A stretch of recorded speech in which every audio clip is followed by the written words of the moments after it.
Bonjour, je suis Adèle.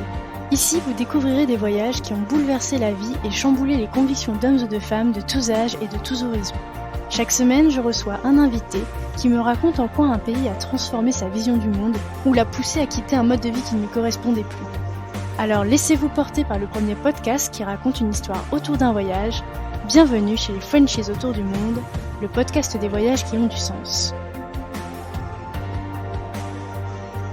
Si vous voulez suivre les coulisses du podcast et être informé des dernières nouveautés, n'hésitez pas à vous abonner au compte Instagram et au compte Facebook Frenchies autour du monde. Les liens sont directement dans la description de l'épisode.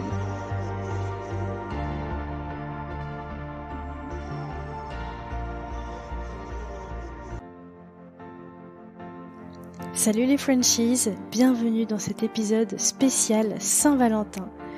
Et oui, vous avez été très nombreux à deviner juste sur Instagram. Effectivement, je vous préparais un épisode Saint-Valentin. Pour souligner cette Saint-Valentin, j'ai eu envie de vous proposer un format qui vous fera encore plus voyager que dans les épisodes habituels. En effet, j'ai tellement aimé produire un épisode choral pour Noël que je me suis finalement lancée pour la Saint-Valentin. Dans cet épisode, vous entendrez 15 personnes faire leur déclaration d'amour à une ville du monde pour laquelle elles ont eu un véritable coup de cœur. Alors attachez vos ceintures, immersion garantie. Je vous souhaite une très belle écoute. Bonjour à toutes et à tous, je m'appelle Marine, j'ai bientôt 31 ans et je suis expatriée en Thaïlande. C'est d'ailleurs dans ce pays que j'ai découvert l'endroit que je préfère et qui n'est pas une ville, mais à l'inverse un petit village d'une ethnie Karen. C'est le village de Ban Kue Wadam et c'est là où je suis expatriée depuis maintenant 3 ans et demi. Je suis tombée en amour 2 fois ici. La première fois pour ce petit village au cœur de la vallée, pour les rizières, pour les animaux qui vagabondent un petit peu partout sur les routes, sur les chemins, dans les champs, pour les couleurs absolument incroyables qu'il y a en fin de journée, mais aussi au début quand il y a toute la brume. C'est vraiment très joli, marié avec le vert. Et la seconde fois que je suis tombée en amour dans ce même village, c'est pour mon mari Dédé. Je l'ai rencontré alors que je devais pas forcément être là, et j'étais en train de manger au bord de la rivière. Il est arrivé, c'est lui qui m'a porté le repas, à vrai dire, et donc il est arrivé m'apporter le repas, et quand je l'ai vu arriver, j'ai pas encore croisé son regard, je n'avais pas encore parlé avec lui, et pourtant, mon corps a réagi. J'ai comme eu un petit électrochoc, un petit pincement à l'intérieur de mon cœur, à l'intérieur de mes poumons qui se sont tout contractés, comme si la vie ou mon corps, mon ressenti m'envoyait un message. Et peut-être l'une de mes plus belles anecdotes, elle est toute simple et pourtant elle a son importance. Nous rentions de Chiang Rai, donc la ville qui est à côté à 25 km. Nous étions sur le scooter de Dédé et là il chantait à tue-tête. C'était vraiment magnifique parce qu'il y avait vraiment les grandes collines. On était sur une belle route et puis il y avait les grandes collines, les champs d'ananas, la rivière. Il y avait vraiment plein de belle énergie. Et puis il chante et il me dit mais t'es pas heureuse? Je lui dis si, je suis heureuse. Il me dit alors pourquoi tu chantes pas? Et à ce moment-là, je me suis dit que c'était avec lui que j'avais envie de passer la plus grande partie de ma vie. Et c'est là que j'ai décidé de le demander en mariage. Voilà, donc si un jour vous avez l'occasion de venir dans un endroit que vous n'avez pas forcément choisi, dites-vous que vous pourrez toujours faire de belles rencontres. Bonjour, moi c'est Doriane, je suis une grande fan des États-Unis. En 2017, nous avons décidé sur un coup de tête pour les vacances de Pâques de partir avec mon mari à Chicago. On a décidé d'emmener mon petit garçon de 6 ans et demi pour lui faire découvrir autre chose. Et donc pour lui, c'était vraiment le bout du monde. On traverse un océan, 7 heures de vol, une autre langue, une autre culture. Donc pour lui, très impressionnant, mais content de partir. Moi, Chicago, ça a été un coup de foudre direct. Parce que au bord du lac Michigan, on a l'impression d'avoir la mer devant nous tellement c'est immense. Alors qu'en fait, ce n'est qu'un lac. La Jangangkok Tower, très sympa aussi. Un parc de jeux, toboggan, échelle, comme on a chez nous à la sortie des écoles, mais là, d'une immensité pas croyable, situé entre le lac Michigan et la Michigan Avenue, je crois. Le Bean aussi. Le Bean, très sympa comme sculpture. Mais ce que nous avons préféré, c'est aller à la rencontre des Chicagoans et notamment des pompiers. On se baladait à côté du stade des Cubs et la caserne était ouverte. On regardait l'intérieur en passant devant. Ils nous ont vus avec mon petit garçon de 6 ans et demi. Ils nous ont fait rentrer, ils nous ont fait visiter. Ils l'ont fait monter dans le camion. Ils lui ont offert un casque de pompier avec lequel il est reparti tout fier. Ça a été super sympa, super moment d'échange, chouette. Nous avons fait aussi un match des Chicago Bulls, donc une ambiance musicale, visuelle, comme on ne connaît pas chez nous, et c'est bien dommage, vraiment. Quelque chose qui rapproche les gens, comme ça, et que ce soit l'équipe de Chicago ou l'équipe adverse, tout le monde était là pour une même chose, le sport.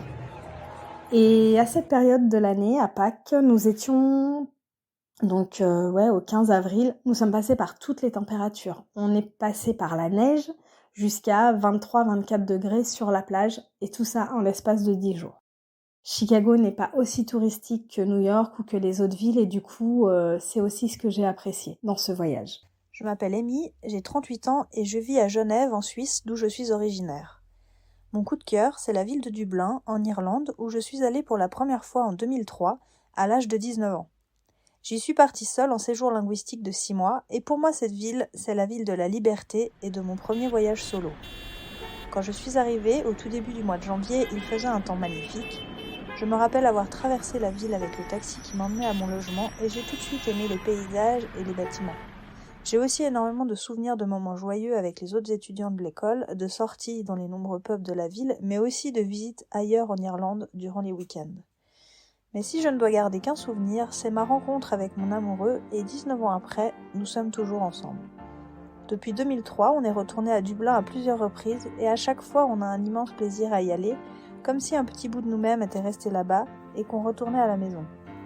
Alors en cet épisode de Saint-Valentin, je voudrais en profiter pour dire à mon homme que je l'aime fort, et que j'espère fêter l'année prochaine les 20 ans de notre rencontre dans notre ville de cœur. Je m'appelle Anna, j'ai 22 ans. Et je suis tombée amoureuse de la ville d'Édimbourg quand j'y suis arrivée en septembre 2018 dans le cadre d'un échange universitaire à l'université d'Édimbourg, et j'y suis restée pendant 9 mois. Alors ce que j'ai tout de suite aimé, c'est d'abord l'architecture de la ville, qui est vraiment sublime et qui rappelle énormément Harry Potter, mais aussi la gentillesse des Écossais qui sont toujours là pour aider, et le fait que la nature n'est vraiment pas loin, déjà parce qu'elle est partout en ville, mais aussi il suffit de prendre un bus ou un train pour se retrouver vraiment au milieu de nulle part, et ça c'est vraiment quelque chose que j'adore. Je pourrais parler pendant des heures des souvenirs que j'ai là-bas, par exemple avec les fish and chips que je mangeais dans les pubs avec une pinte de cidre, mais aussi les innombrables couchers de soleil à Calton Hill, les balades en vélo au bord de la mer, les multiples ascensions d'Arthur Seat, qui est la colline surplombant la ville, et bien sûr toutes mes escapades partout en Écosse, puisque Édimbourg est vraiment un bon point de départ pour visiter toute l'Écosse. Mais mon souvenir préféré reste la soirée de Ceilidh où j'ai été avec ma famille qui était venue me rendre visite. Donc le Ceilidh, c'est un bal où on joue de la musique et des chants traditionnels et où on danse des danses folkloriques écossaises. Donc on s'est retrouvés à cette soirée organisée par le club de Ceilidh de la ville, entouré de vieux Écossais en kilt. Les habitués menaient la danse qui, selon les morceaux, se faisait à 2 ou en groupe, donc ça pouvait être des danses à 4, à 8 ou même toute la salle, donc des grandes danses en cercle.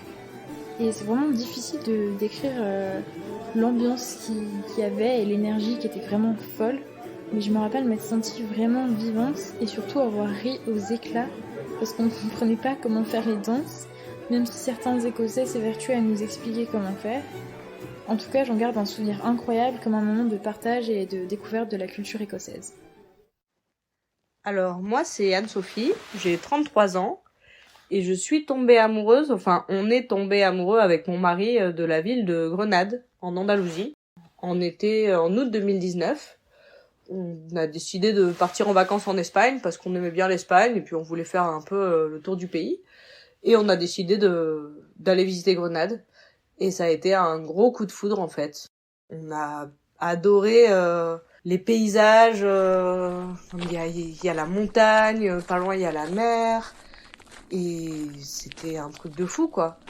Surtout quand on a visité l'Alhambra, je crois que les paysages nous ont coupé le souffle.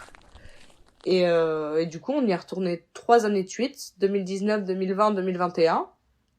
Et on a découvert plein d'endroits sympas. Et surtout, on a vraiment eu un gros coup de foudre pour le quartier de l'Albaïcine, le vieux quartier de Grenade, où vraiment l'ambiance était juste géniale, quoi. Enfin, c'est l'Andalousie comme on voit dans les films, dans les livres. Une ambiance vraiment de folie, quoi. Et du coup, on a tellement adoré qu'on a décidé d'aller s'y installer. Donc on est en train d'acheter une maison pour pouvoir faire notre maison d'hôte là-bas et pouvoir vivre notre ville dans la ville de nos rêves, quoi. Bonjour les Frenchies, je m'appelle Sophie, j'ai 37 ans et un jour d'octobre 2016, après avoir fait un trek au cœur du Langtang au Népal, j'ai découvert Katmandou. Cette ville si impressionnante et si peuplée. Je vous raconte. Bikram, un guide népalais, a eu la gentillesse de me faire visiter cette magnifique ville en moto pendant la fête de Deepawali, la fête des frères et sœurs. C'est parti. Au petit jour, je retrouve Bikram et nous partons avec sa moto dans les rues de Katmandou. Ça klaxonne, tout le monde double tout le monde, dans tous les sens. Ça peut faire peur, mais rassurez-vous, les accidents sont rares. Pendant le trajet, je prends le temps d'observer cette ville qui se réveille, de sentir ses odeurs. Et puis on s'arrête pour découvrir la stupa de Bonna, au cœur de la ville. C'est le plus grand temple bouddhiste du Népal. Il venait d'être restauré car il a été très abîmé suite au tremblement de terre de 2015. Il est imposant et magnifique. À son sommet, on retrouve les yeux de Bouddha. Ils sont hypnotisants. Tout autour, on retrouve les moulins à prière. Nous nous sommes posés sur un rooftop surplombant la stupa avec un masala thé. Prendre le temps d'observer les bouddhistes prier autour de la stupa, au milieu des trekkers. Écoutez ces bruits de klaxons, les oiseaux, les chants des temples bouddhistes. Le temps s'arrête. On reprend la moto, direction Dubar Square, le quartier historique de Katmandou, avec ses temples en bois et ses toits multiples habillés de rouge. Cette architecture est unique. Je l'ai jamais vue ailleurs. On continue notre visite par le quartier de Tamel. C'est un quartier hyper dynamique, avec plein de petites ruelles, remplies de passants et de quelques motos. J'aime m'y perdre, flâner au milieu des passants. On y retrouve des boutiques de souvenirs ou des boutiques spécialisées en bols tibétains, en équipements de trekking. Et sur les petites places, on retrouve des marchés de légumes et d'épices. On y trouve de tout. On ne peut pas parler de cette ville sans parler des Népalais. Lors de cette journée, j'ai eu la chance de vivre de l'intérieur la fête des frères et sœurs avec la famille de Genisha, une petite fille de 4 ans. Quelle chance de partager ces moments si chers aux Népalais avec la cérémonie du tikka, les offrandes. C'était un moment unique. Vous l'aurez compris, Katmandou est une ville dynamique, vivante et riche en temples et en histoire, où on aime se perdre au milieu des Népalais, qui sont si gentils. Merci à Bikram pour cette journée qui m'a donné envie par la suite de revenir faire découvrir cette ville à mes proches. J'espère moi aussi vous avoir donné envie de découvrir Katmandou. Hello tout le monde, alors moi c'est Noémie, j'ai 30 ans, bientôt, et je suis ch'ti d'origine. Donc moi aujourd'hui je vais vous parler de mon coup de cœur qui s'est transformé finalement en ma ville, la ville qui m'a acceptée aujourd'hui, c'est Londres. Donc Londres, je l'ai découverte quand j'avais 18 ans, donc ça remonte maintenant. Donc première fois que j'ai mis les pieds, à la base, je devais venir pour un concert de Michael Jackson. Et tout le monde connaît un peu l'histoire, malheureusement, il n'a pas pu faire cette tournée de concert à Londres. Et on avait quand même décidé de venir, donc pour moi c'était vraiment la grande découverte, même si c'était un peu empreint de tristesse, parce que j'aurais bien voulu quand même vivre ce moment avec Michael Jackson. Mais on s'est quand même décidé à venir dans cette capitale. Et donc évidemment, on a fait un peu tout ce qui était touristique. On a fait un petit peu tout ce qui était... finalement, tout ce que tout le monde fait, je pense, la première fois qu'on vient. Et je pense que j'ai eu un déclic au moment où j'ai visité Camden. Alors c'est très cliché, évidemment, mais Camden, pour moi, ça représente vraiment... finalement, ça représente Londres. Ça représente un peu son côté décalé, son côté... acceptation finalement aussi parce que tous les styles y cohabitent et c'est vrai que quand t'as 18 ans je pense que tu apprends à te connaître, tu apprends aussi finalement tu deviens un peu la personne, tu te construis Et moi, à l'époque, j'ai été tatouée. Et c'est vrai que le regard en France était assez, je peux pas dire compliqué, mais le regard en France, en tout cas, était différent par rapport à ces tatouages. Et c'est vrai que quand je me suis baladée à Londres, tout le monde s'en foutait, tout le monde me regardait, voilà. Enfin, j'étais juste une personne normale finalement. Et je pense que quand t'as 18 ans, le regard des autres est très important. Et c'est là où j'ai eu le déclic et je me suis dit, waouh, j'adore cette ville, j'adore finalement l'atmosphère qui s'en dégage, j'adore tout ce que ça reflète. C'est bah voilà, ce côté acceptation de l'autre et on peut être qui on veut. Donc c'est vrai que j'ai eu ce coup de cœur à ce moment-là, donc à mes 18 ans, et je me suis promis qu'un jour j'y habiterai.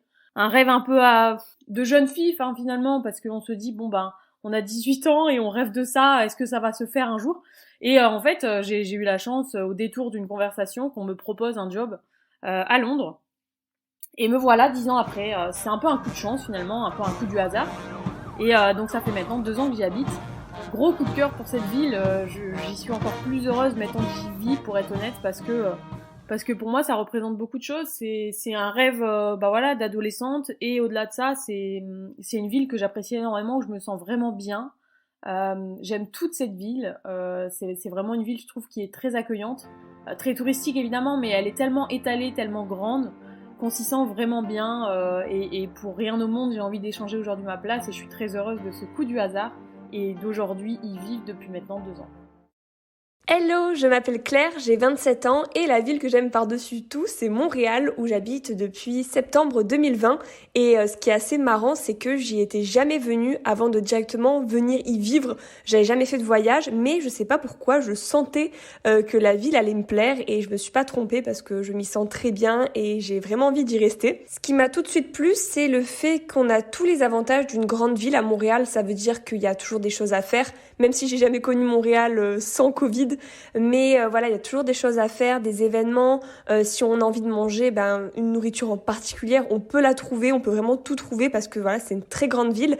Mais il n'y a pas les inconvénients d'une grande ville, c'est-à-dire qu'il y a une qualité de vie assez exceptionnelle, des grands espaces, des grands parcs, voilà, le Mont-Royal en plein milieu de la ville, où on se croirait en plein milieu de la nature, c'est vraiment ce que j'aime. J'aime aussi le fait que les 4 saisons soient très marquées, et du coup on peut aller à un même endroit à différentes périodes de l'année, ça sera totalement différent, on pourra toujours redécouvrir des endroits, donc au moins on peut pas s'ennuyer. Voilà, un endroit, l'été on peut pique-niquer, faire un barbecue, et revenir le même hiver et patiner sur un lac, faire des glissades, etc. Et un beau souvenir que j'ai dans cette ville, c'est très récent, là c'était pendant les vacances de Noël 2021, mes parents sont venus me voir pour la première fois à Montréal, et j'ai pu leur faire visiter tous les endroits que j'aimais, et ils ont compris mon coup de cœur, ils ont aussi énormément aimé cette ville, donc ça m'a fait vraiment plaisir en fait de leur faire visiter, de leur montrer tout ce que j'aime ici. Donc voilà, c'était ma déclaration d'amour pour Montréal. Merci beaucoup de m'avoir proposé d'en parler ici.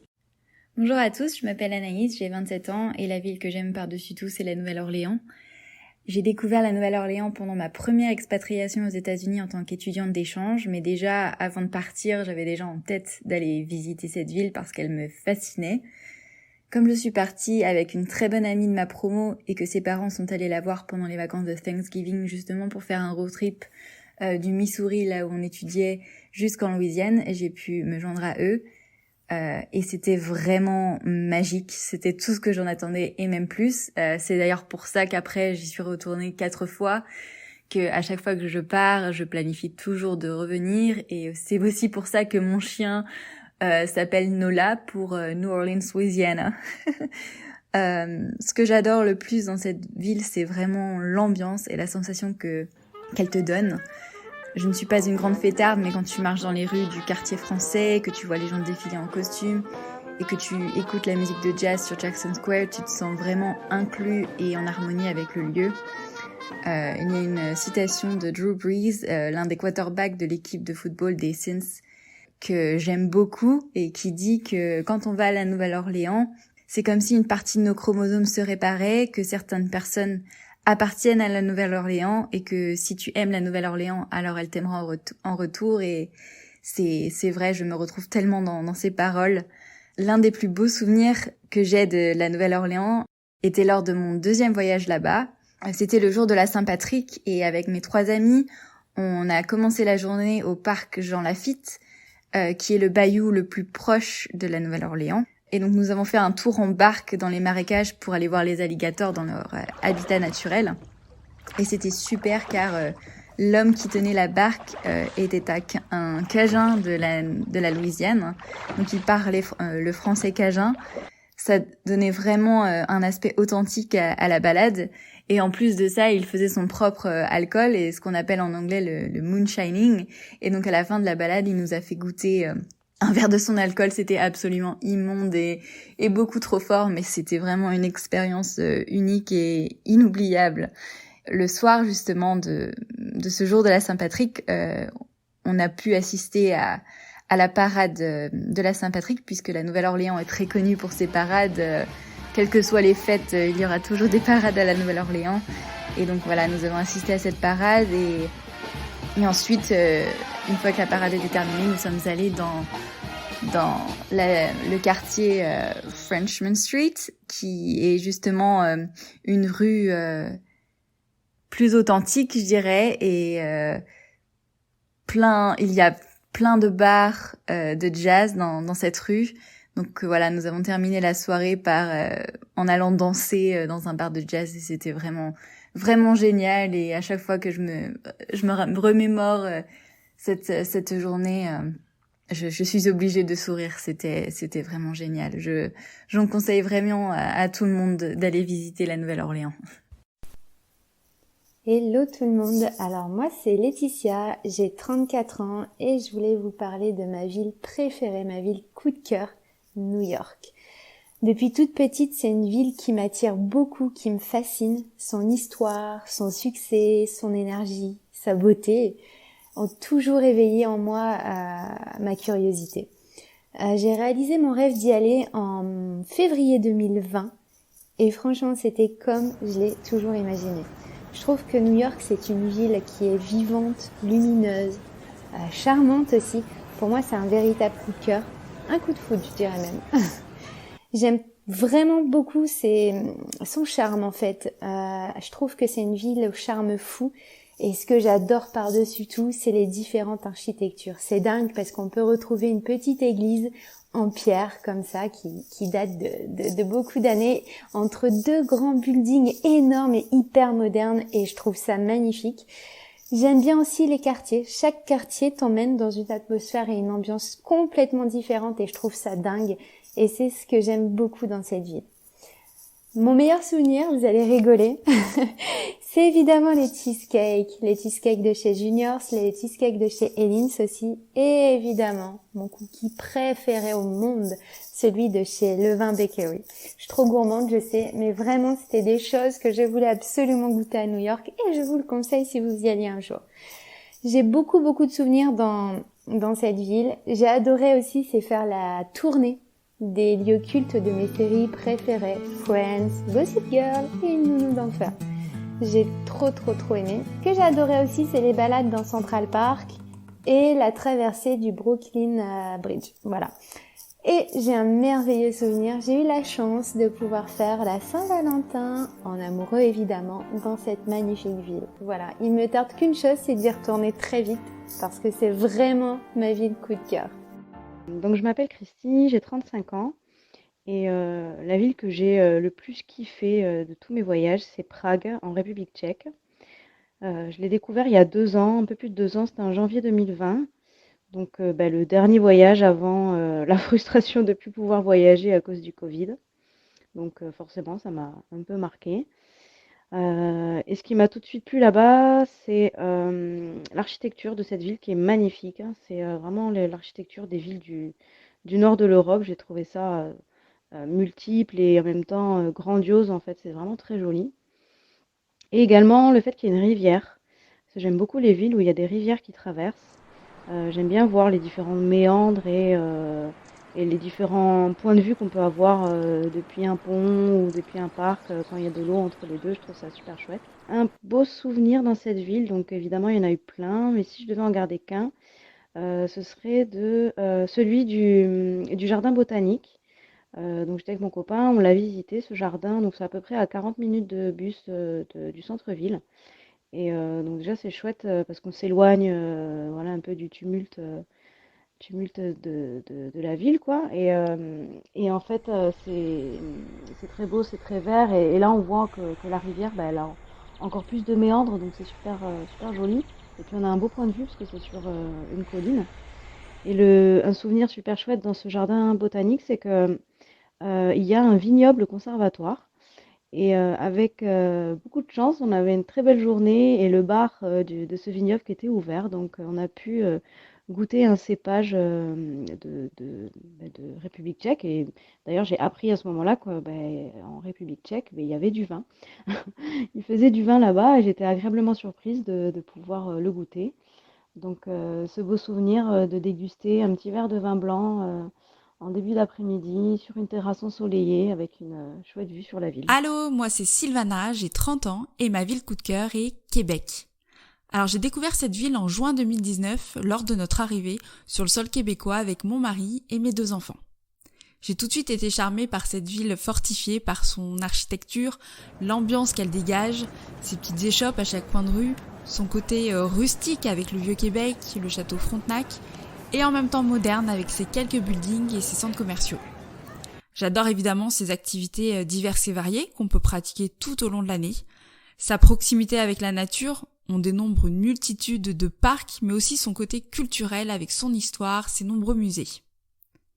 Si je devais vous conter un souvenir, je vous parlerais d'une émotion, celle que j'ai ressentie lors de notre première fête de la Saint-Jean, le 24 juin 2019. Nous venions tout juste d'arriver sur le sol québécois et nous avions décidé de célébrer cette fête nationale sur les plaines d'Abraham, tout comme des milliers de personnes. L'ambiance était festive, joyeuse. Il y avait une grande estrade installée et un concert était donné. Nos enfants ont rigolé, chanté, dansé avec autour d'eux des familles, des amis qui s'étaient réunis pour l'occasion. Les gens étaient souriants, ils semblaient juste être heureux d'être ensemble. Ils étaient courtois, polis, très agréables. Les drapeaux du Québec flottaient dans les airs, mais aussi au sol, arborés dans les cheveux de certains, maquillés sur d'autres visages. Il y avait un esprit de cohésion et un côté très patriotique, fier d'être québécois. Je me suis jamais sentie aussi sereine, vivante et heureuse que ce jour-là. Je crois que j'ai réalisé à ce moment-là le chemin parcouru et que, ça y est, nous avions réussi notre pari, celui d'offrir à nos enfants une meilleure qualité de vie, entourée de bienveillance, d'un peu plus de sécurité et de légèreté. Ça faisait tellement de bien d'être entouré de milliers de personnes et de ne pas se sentir stressé, angoissé. Et alors quel bonheur d'avoir le temps, de prendre le temps, juste respirer et savourer. Bonjour, je m'appelle Justine, j'ai 31 ans et la ville que j'aime par-dessus tout, c'est San Francisco. J'ai découvert cette ville lors de notre premier road trip en couple qui a duré 1 mois aux États-Unis. Et nous avons d'abord visité New York, puis nous sommes partis dans l'Ouest américain pour visiter les grands parcs, Las Vegas, San Francisco et Los Angeles. À San Francisco, on y a passé 5 jours et on a tout aimé. Ses reliefs, sa tolérance, son ouverture d'esprit, sa culture, son architecture, tout. Mais ce qui a rendu ce séjour inoubliable, c'est la soirée d'Halloween que nous avons vécue là-bas, qui n'était pas du tout prévue. En fait, nous sommes allés boire un verre dans un bar vers 18h, comme on faisait souvent le soir avant de manger. Et il y avait beaucoup d'étudiants, la majorité était déguisée. Et au fond du bar, il y avait une table pour jouer au beer pong. Et donc, on a proposé à 2 Allemands qui étaient comme nous, un peu seuls, accoudés au comptoir. Et on avait envie de jouer avec eux, ils ont accepté. Et en jouant, on a rencontré un Français qui était étudiant à San Francisco et des étudiants américains. Et on s'est laissé entraîner dans un barathon complètement improvisé. On a passé une super soirée en immersion totale parmi les étudiants américains, comme on voit dans les films, avec le beer pong, les gobelets rouges, etc. On se souvient pas trop comment on est rentré dans notre Airbnb, mais c'était vraiment une des meilleures soirées de notre vie.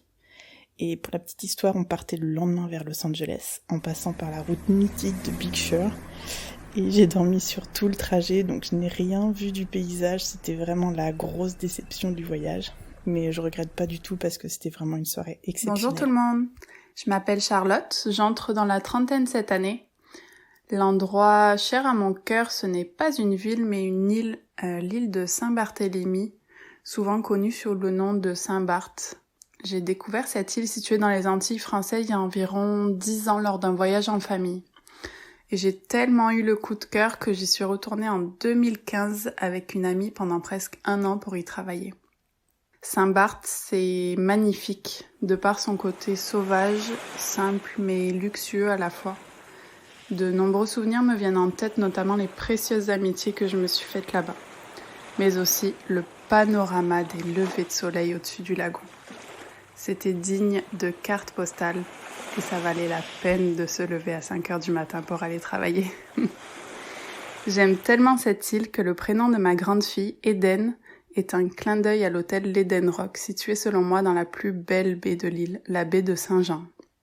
Pour conclure, je vous souhaite une bonne année 2022 à tous, remplie d'amour, de projets, de découvertes et bien sûr de voyages.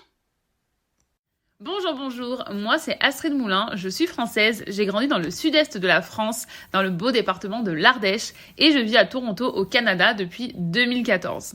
En 2014, j'ai pris la décision de venir passer 1 an à Toronto pour pouvoir améliorer mon anglais. J'avais jamais mis les pieds en Amérique du Nord et tout ce que je connaissais de l'Amérique du Nord, c'est ce que j'avais vu dans les films. J'ai emballé toutes mes affaires dans une valise, j'ai pris mon visa d'1 an sous le bras et j'ai sauté dans un avion. Je me souviens encore le trajet entre l'aéroport et le centre-ville de Toronto pour rejoindre mon Airbnb. J'avais pris un bus et j'étais en hauteur, je pouvais voir la ville s'ouvrir devant moi. Et je me rappelle m'être dit « Waouh, c'est chez moi, c'est ça, c'est cette ville que je vais appeler ma maison pendant 1 an. » Alors 1 an, vous pouvez rapidement faire le calcul, je suis restée bien plus que ça puisqu'on est en 2022 et cet été, ça fera 8 ans que j'appelle Toronto ma maison. On peut dire qu'entre Toronto et moi, c'est une histoire d'amour. Je suis venue pour y passer 1 an, puis je suis rentrée en France, et puis quelques mois après, elle me manquait, alors je suis revenue. Et depuis, je l'ai plus quittée. Ici, j'ai pu découvrir qui je voulais être, et puis j'ai pu construire la vie qui me ressemble. Alors c'est fou parce que je pourrais pas vous parler d'un seul moment ou d'un seul souvenir en particulier qui font que ma relation avec Toronto est vraiment spéciale, mais c'est vraiment le lieu où j'ai pu me découvrir. Et ça, je trouve ça magique de pouvoir partir d'un endroit comme mon petit village en Ardèche où je connaissais tout le monde et je me sentais vraiment en sécurité, dans une grande ville, une des plus grandes villes de l'Amérique du Nord, sans connaître personne, sans avoir d'appartement, sans avoir de travail, seulement un visa de travail et une grosse valise et pouvoir tout reconstruire. Aujourd'hui, j'ai une vie professionnelle et personnelle super épanouie. J'ai des amis, puis surtout j'ai mon amoureux ici. C'est incroyable. J'aurais jamais imaginé ça. Si vous m'aviez posé la question le 1er juillet 2014, quand je suis montée dans l'avion, j'aurais jamais imaginé que 8 ans plus tard, vous me retrouveriez au même endroit, à Toronto, épanouie et heureuse ici.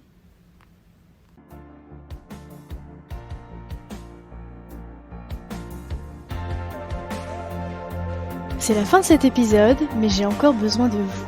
Si vous avez Apple Podcast, n'hésitez pas à laisser 5 étoiles et même à mettre un petit avis. Cela m'aide énormément à faire gagner en visibilité à ce podcast. Si l'épisode vous a plu, n'hésitez pas à le partager au plus grand nombre. Il ne me reste plus qu'à vous dire à lundi pour un prochain épisode des Frenchies autour du monde.